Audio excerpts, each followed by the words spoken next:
शेवाळ्याचं खीर करण्यासाठी शेवाळ्या आधी बारीक करून घ्या.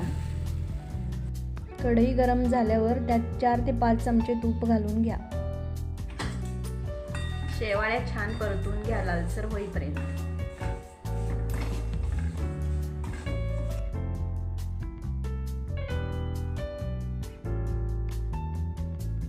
एका पातेल्यात 4 वाटी पाणी,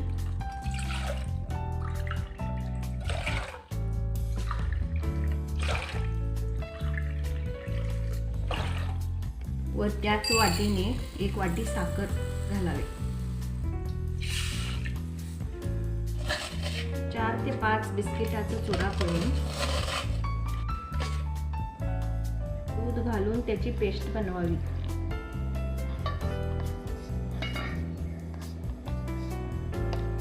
उकळी आल्यावर त्यात भाजलेल्या शेवाळ्या घालून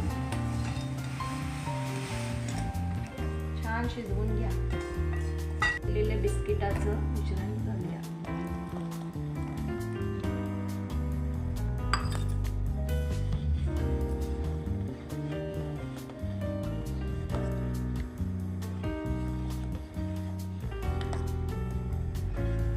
फ्लेवर साठी वेलदोडी घाला.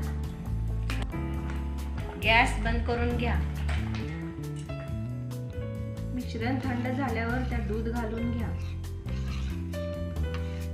म्हणजे दूध फाटतही नाही व चवही चांगली येते त्याची. ही तयार झाली आपली स्वादिष्ट शेवाळ्याची खीर.